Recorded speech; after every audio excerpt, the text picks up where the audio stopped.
Victoria ಆಸ್ಪತ್ರೆ ವೈದ್ಯರಿಗೆ ಸಚಿವರ ಭಯವೇ ಅನ್ನುವಂತಹ ಘಟನೆ ನಡೆದಿದೆ. ಸಚಿವರು ಬಂದು ಹೋದ ಅರ್ಧ ಗಂಟೆಯಲ್ಲಿಯೇ ಬೇಜವಾಬ್ದಾರಿತನವನ್ನ ತೋರಿಸಿದ್ದಾರೆ ವಿಕ್ಟೋರಿಯಾ ಆಸ್ಪತ್ರೆಯ ಸಿಬ್ಬಂದಿ. ವಿಕ್ಟೋರಿಯಾ ಆಸ್ಪತ್ರೆ ವೈದ್ಯರಿಗೆ ಸಚಿವರ ಭಯ ಇಲ್ಲ ಅನ್ನುವಂತೆ ನಡ್ಕೊಂಡಿದ್ದಾರೆ. ಸಚಿವರ ವಾರ್ನಿಂಗ್ ಬಳಿಕ ಕೂಡ ಹಳೆ ಚಾಳಿಯನ್ನೇ ವೈದ್ಯರು ಮುಂದುವರೆಸಿದ್ದಾರೆ. ಚಿಕಿತ್ಸೆ ನೀಡೋದಕ್ಕೆ ನಿರ್ಲಕ್ಷ್ಯವನ್ನು ವಹಿಸಿದ್ದಾರೆ. ವಿಕ್ಟೋರಿಯಾ ಆಸ್ಪತ್ರೆ ವೈದ್ಯರು ಚಿಕಿತ್ಸೆ ಕೊಡೋದಕ್ಕೆ ನಿರ್ಲಕ್ಷ್ಯವನ್ನ ತೋರಿಸಿರುವಂತಹ ಘಟನೆ ನಡೆದಿದೆ. ಅದು ಕೂಡ ಸಚಿವರು ಬಂದು ಹೋದ ಅರ್ಧ ಗಂಟೆಯಲ್ಲೇ ಅಮಾನವೀಯತೆಯನ್ನ ಪ್ರದರ್ಶಿಸಿದ್ದಾರೆ. ರೋಗಿಯನ್ನ ದಾಖಲಿಸಿಕೊಳ್ಳದೆ ಅಮಾನವೀಯತೆಯನ್ನ ವೈದ್ಯರು ಪ್ರದರ್ಶಿಸಿದ್ದಾರೆ. ವಿಕ್ಟೋರಿಯಾ ಆಸ್ಪತ್ರೆಯಲ್ಲಿ ಆಗಿರುವಂತಹ ಘಟನೆ ಇದು. ಕೆಂಗೇರಿ ಚೆಕ್ ಪೋಸ್ಟ್ ಬಳಿ ಬೈಕ್ ನಲ್ಲಿ ಬರ್ತಿದ್ದಂತ 28 ವರ್ಷದ ನಿಶಾಂತ್ ಏನಿರ್ತಾರೆ, ಅಪಾಚಿ ಬೈಕ್ ನಲ್ಲಿ ಬರ್ತಿದ್ದಂತ ಈತ ಹಾಗೂ ಆತನ ಸ್ನೇಹಿತ ಅರುಣ್ ಅಪಘಾತವಾಗಿರುತ್ತೆ. ಅವರನ್ನ ದಾಖಲಿಸಿಕೊಳ್ಳೋದಕ್ಕೆ ಹಿಂದೇಟನ್ನ ಹಾಕಿದ್ದಾರೆ. ವಿಕ್ಟೋರಿಯಾ ಆಸ್ಪತ್ರೆ ವೈದ್ಯರು ಮಾಡಿದಂತಹ ಅಜಾಗರೂಕತೆ ಇದು. ಅದು ಕೂಡ ಸಚಿವರು ಬಂದು ವಾರ್ನಿಂಗ್ ಅನ್ನ ಕೊಟ್ಟು ಹೋದರೂ ಕೂಡ ತಮ್ಮ ಹಳೆ ಚಾಳಿಯನ್ನೇ ವೈದ್ಯರು ಮುಂದುವರೆಸಿದ್ದಾರೆ.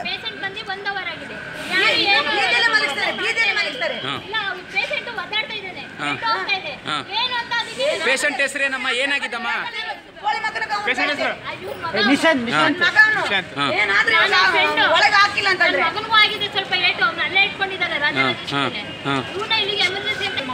ಎಷ್ಟೊತ್ತಾಯ್ತಮ್ಮ ಬಂದಿ?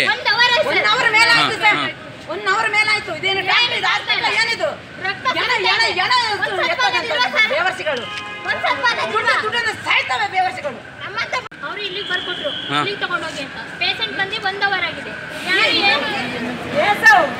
ಯಾವ್ದು ಬೆಡ್ ಇಟ್ರೆ ತಗೊಂಡು ಹಾಕಿ ಏನ್ತ ನೀವು 2 ಅವರ್ ಆಯ್ತು. ನನ್ನ ಮಗ ಬಂದಿಲ್ಲಿ ಏತಿಕ್ಕಿರೋದು ನೀವು ಇಲ್ಲಿ ಏತಿಕ್ಕಿರಿಸ್ತೀರ ಮಾತ್ರ ಒಂದು ರೂಪಾಯಿ ಕಮ್ಮಿ ಮಾಡಲ್ಲ. ಬಡವ್ರಂತ ಮಾಡಿದ್ರೆ ಹಂಗೆ ಇರ್ಬೇಕಿಲ್ಲ ಹಾಸ್ಪಿಟ್ಲ್ ಅಂತ ಅಂದ್ಮೇಲೆ ಏನು ಒಳಗಡೆ ಮಾತಾಡೋದು?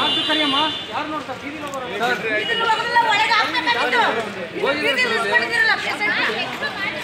ಮಾತಾಡೋದಲ್ಲೇ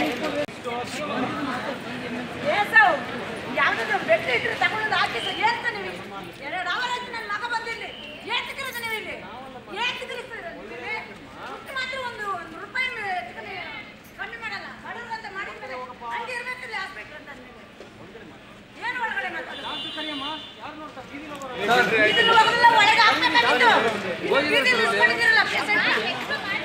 ಮಾತಾಡೋದಲ್ಲೇ ಯಾವ್ದು ಬೆಡ್ ಇಟ್ರೆ ತಗೊಂಡು ಹಾಕಿ ಏನ್ತ ನೀವು 2 ಅವರ್ ಆಯ್ತು. ನನ್ನ ಮಗ ಬಂದಿಲ್ಲಿ ಏತಿಕ್ಕಿರೋದು ನೀವು ಇಲ್ಲಿ ಏತಿಕ್ಕಿರಿಸ್ತೀರ ಮಾತ್ರ ಒಂದು ರೂಪಾಯಿ ಕಮ್ಮಿ ಮಾಡಲ್ಲ. ಬಡವ್ರಂತ ಮಾಡಿದ್ರೆ ಹಂಗೆ ಇರ್ಬೇಕಿಲ್ಲ ಹಾಸ್ಪಿಟ್ಲ್ ಅಂತ ಅಂದ್ಮೇಲೆ ಏನು ಒಳಗಡೆ ಮಾತಾಡೋದು?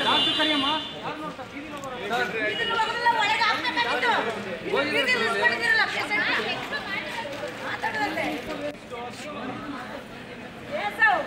ಯಾವ್ದು ಬೆಡ್ ಇಟ್ರೆ ತಗೊಂಡು ಹಾಕಿ ಏನ್ತ ನೀವು 2 ಅವರ್ ಆಯ್ತು. ನನ್ನ ಮಗ ಬಂದಿಲ್ಲಿ ಏತಿಕ್ಕಿರೋದು ನೀವು ಇಲ್ಲಿ. ಇದು ವಿಕ್ಟೋರಿಯಾ ಆಸ್ಪತ್ರೆಯ ಮುಂಭಾಗದ ಚಿತ್ರಣವನ್ನ ನಾವೀಗ ನೋಡ್ತಾ ಇದ್ದೇವೆ. ಅಪಘಾತ ಆಗಿ ಬಂದಂತಹ ಬೈಕ್ ಸವಾರ ನಿಶಾಂತ್ ಏನಿದ್ದಾನೆ, 28 ವರ್ಷದ ನಿಶಾಂತ್, ಆತ ಒದ್ದಾಡ್ತಾ ಇದ್ರು ಕೂಡ ಆತನನ್ನ ಅಡ್ಮಿಟ್ ಮಾಡ್ಕೊಳ್ತಿಲ್ಲ ಅಂತ ಅವರ ಕುಟುಂಬಸ್ಥರು ಆಸ್ಪತ್ರೆಯ ಮುಂಭಾಗದಲ್ಲಿ ತಮ್ಮ ಬೇಸರವನ್ನ ಆಕ್ರೋಶವನ್ನ ವ್ಯಕ್ತಪಡಿಸ್ತಾ ಇದ್ದಾರೆ.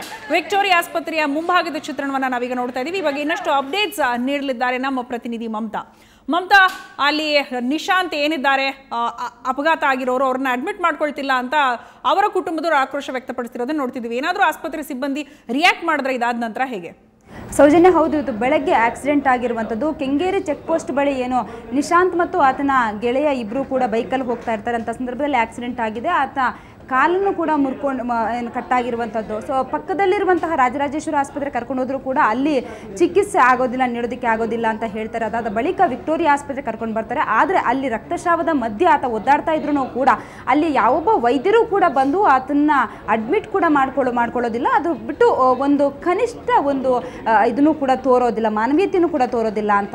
ಯಾಕಂದರೆ ಇವತ್ತು ಬೆಳಗ್ಗೆ ಅಷ್ಟೇ ವೈದ್ಯಕೀಯ ಶಿಕ್ಷಣ ಸಚಿವರಾಗಿರುವಂತಹ DK ಶಿವರು ಕೂಡ ಭೇಟಿ ನೀಡಿದ್ರು. ಅಲ್ಲಿರುವಂತಹ ಏನು ಸೌಲಭ್ಯಗಳು ಸರಿಯಾಗಿ ಸಿಗ್ತಾ ಇಲ್ಲ ಆಸ್ಪತ್ರೆಯಲ್ಲಿ ಅನ್ನುವಂತಹ ಒಂದು ದೂರು ಕೂಡ ಕೇಳಿ ಬಂದಿತ್ತು.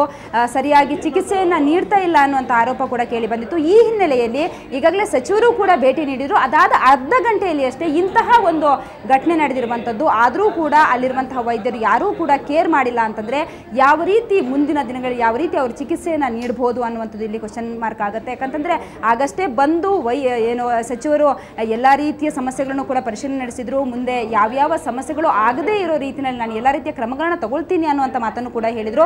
ಅದಲ್ಲದೆ ಈ ಹಿಂದೆಯೂ ಕೂಡ ಕೆಲವೊಂದು ಆರೋಪಗಳು ಕೂಡ ಕೇಳಿ ಬಂದಿದ್ವು. ಲಂಚ ತಗೊಂತಾರೆ, ಆಸ್ಪತ್ರೆಗೆ ಯಾರೇ ಕೂಡ ಹೋಗಬೇಕು ಅಂತಂದ್ರೂ ಕೂಡ ಮೊದಲು ಏನು ವೈದ್ಯರ ಕೈ ಬೆಚ್ಚಗೆ ಮಾಡಬೇಕು, ಅದ್ರ ಜೊತೆಗೆ ಅಲ್ಲಿರುವಂತಹ ಆಯಾಗಳಿಗೂ ಕೂಡ ಕೈ ಬೆಚ್ಚಗೆ ಮಾಡಿದರೆ ಮಾತ್ರ ಅವರು ಏನು ಮುಂದಿನ ಪ್ರೊಸೀಜರನ್ನು ಕೂಡ ಮಾಡ್ತಾರೆ ಅನ್ನುವಂತಹ ಕೆಲವೊಂದು ಆರೋಪಗಳು ಕೂಡ ಕೇಳಿ ಬಂದಿತ್ತು. ಹಾಗಾಗಿ ಇದನ್ನು ಕೂಡ ಅವರು ಏನು ಮೆನ್ಷನ್ ಮಾಡಿರುವಂಥದ್ದು ಸಚಿವರು. ಇನ್ನು ಯಾವುದೇ ರೀತಿಯ ಇಂತಹ ಒಂದು ಇಲ್ಲಿ ತಪ್ಪು ಆಗಬಾರ್ದು, ಒಂದು ವೇಳೆ ಅಂತಹ ಘಟನೆಗಳು ನಡೆದರೆ ಕೂಡಲೇ ನಿರ್ದಾಕ್ಷಿಣ್ಯವಾಗಿ ನಾನು ಕ್ರಮವನ್ನು ತೆಗೆದುಕೊಳ್ತೀನಿ ಅನ್ನುವಂಥ ಮಾತನ್ನು ಹೇಳಿದರು.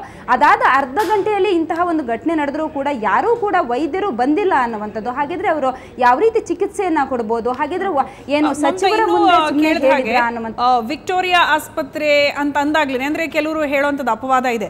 ನಿಮ್ಗೇನಾದ್ರೂ ಈಗ ಕಲಿಯುಗದಲ್ಲಿ ನರಕ ನೋಡ್ಬೇಕು ಅಂದ್ರೆ ಒಂದ್ಸಲ ಅಲ್ಲಿ ಬಂದು ಒಂದು ರೌಂಡ್ ಹಾಕೊಂಡು ನೋಡಿ ರೋಗಿಗಳ ವಾರ್ಡಲ್ಲಿ ಹೇಗೆ ನರಳುತ್ತಿರ್ತಾರೆ, ಹೇಗೆ ಟ್ರೀಟ್ಮೆಂಟ್ ಅನ್ನ ಕೊಡ್ತಾರೆ ಅನ್ನೋ ಆಪಾದನೆಗಳು ಕೂಡ ಕೇಳಿ ಬಂದಿದೆ. ಅದಕ್ಕೆ ಸಮಜಾಯಿಷಿಯನ್ನ ಅಲ್ಲಿರೋ ವೈದ್ಯರು ಕೂಡ ಕೊಟ್ಟಿದ್ದು ಕೇಳಿದ್ವಿ. ಕೆಲವೊಂದು ರೇರೆಸ್ಟ್ ಮೆಡಿಸಿನ್, ನಾಯಿ ಕಚ್ಚಿದಿರ್ಬೋದು ಅಥವಾ ಹಾವು ಕಚ್ಚಿದಿರ್ಬೋದು, ಕೆಲವೊಂದು ರೇರೆಸ್ಟ್ ಮೆಡಿಸಿನ್ ಅಂದಾಗ ವಿಕ್ಟೋರಿಯಾಗೇನೆ ರೆಫರ್ ಕೂಡ ಮಾಡ್ತಾರೆ.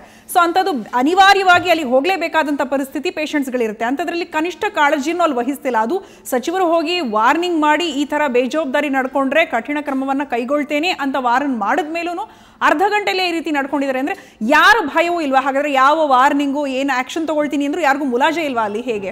ಖಂಡಿತವಾಗಿ ಸೌಜನ್ಯ, ಯಾಕಂದರೆ ಬೆಳಗ್ಗೆ ಸಚಿವರು ಬಂದಾಗಲೂ ಕೂಡ ಕೆಲವೊಂದು ಅಧಿಕಾರಿಗಳು ಕೂಡ ಅಲ್ಲಿಗೆ ಬಂದಿರಲಿಲ್ಲ. ಇವತ್ತು ಕೂಡ ಗೈರಾಗಿದ್ದರು. ಅದನ್ನು ಕೂಡ ಏನು ಸಚಿವರು ಗಮನಿಸಿದ್ದಾರೆ. ನಾನು ಮುಂದಿನ ದಿನಗಳಲ್ಲಿ ಇದಕ್ಕೆ ಕ್ರಮವನ್ನು ತೆಗೆದುಕೊಳ್ತೀನಿ ಅನ್ನುವಂಥ ಮಾತನ್ನು ಕೂಡ ಹೇಳಿದರು. ಆದರೆ ಅದಾದ ಅರ್ಧ ಗಂಟೆಯಲ್ಲಿ ಇಂತಹ ಒಂದು ಘಟನೆ ನಡೆದರೂ ಕೂಡ ಯಾರೂ ಕೂಡ ಮುಂದೆ ಬಂದಿಲ್ಲದೆ ಇರುವಂಥದ್ದು. ಅದ್ರ ಜೊತೆಗೆ ನೀವು ಹೇಳಿದಾಗೇ ಪ್ರತಿಯೊಂದು ಯಾವುದೇ ಒಂದು ಇನ್ಸಿಡೆಂಟ್ ಆದರೂ ಕೂಡ ಮೊದಲಿಗೆ ವಿಕ್ಟೋರಿಯಾಗೆ ಕಳಿಸುವಂಥದ್ದು. ಅದೇ ರೀತಿ ಆರ್ ನಗರ ಆಸ್ಪತ್ರೆಯಿಂದಲೂ ಕೂಡ ವಿಕ್ಟೋರಿಯಾಗೆ ಇವ್ರನ್ನ ರೆಫರ್ ಮಾಡಿದ್ದಾರೆ. ಬಂದ ತಕ್ಷಣ ಯಾರೂ ಕೂಡ ಇಲ್ಲಿ ವೈದ್ಯರು ಯಾರೂ ಕೂಡ ಬಂದು ಅವ್ರನ್ನ ಒಂದು ಕನಿಷ್ಠ ಇದು ಕೂಡ ತಗೊಂಡಿಲ್ಲ. ಅವ್ರನ್ನ ಒಂದು ವೀಲ್ ಚೇರಲ್ಲೂ ಕೂಡ ಕರ್ಕೊಂಡು ಹೋಗುವಂತಹ ಒಂದು ಮಾನವೀಯತೆಯನ್ನು ಕೂಡ ಮೆರೆದಿಲ್ಲ ಅನ್ನುವಂಥದ್ದು. ಹಾಗಾಗಿ ವೈದ್ಯರು ಈ ರೀತಿ ಒಂದು ಅರ್ಧ ಗಂಟೆಯಲ್ಲಿ ಈ ರೀತಿಯ ಒಂದು ಇದನ್ನ ಮಾಡಿದ್ರೆ ಆದರೆ ಮುಂದಿನ ದಿನಗಳಲ್ಲಿ ಯಾವ ರೀತಿ ಅವರು ಚಿಕಿತ್ಸೆಯನ್ನು ಕೊಡ್ಬೋದು ಅಥವಾ ಇದು ಸಚಿವರಿಗೆ ಗಮನಕ್ಕೆ ಬರೋದಿಲ್ವಾ? ಇದು ಅರ್ಧ ಗಂಟೆಯಲ್ಲಿ ಆಗಿರುವಂತಹ ಒಂದು ಘಟನೆ ಆಗಿರೋದ್ರಿಂದ ಕೂಡಲೇ ಸಚಿವರು ಇತ್ತ ಗಮನ ಕೊಡಬೇಕಾಗುತ್ತೆ. ಮುಂದೆ ಯಾವ ರೀತಿ ಅವರು ಚಿಕಿತ್ಸೆಯನ್ನು ಕೊಡ್ಬೋದು ಅಥವಾ ಏನೇನು ಮಾಡಬೇಕು ಅವ್ರ ಮೇಲೆ ಅರ್ಧ ಗಂಟೆಯಲ್ಲಿ ಆಗಿರೋದಕ್ಕೆ ಏನು ಆಕ್ಷನ್ ತಗೋಬೇಕಾಗುತ್ತೆ ಅನ್ನೋದನ್ನ ಕೂಡಲೇ ಅವರು ಹೇಳಬೇಕಾಗುತ್ತೆ. ಸೌಜನ್ಯ.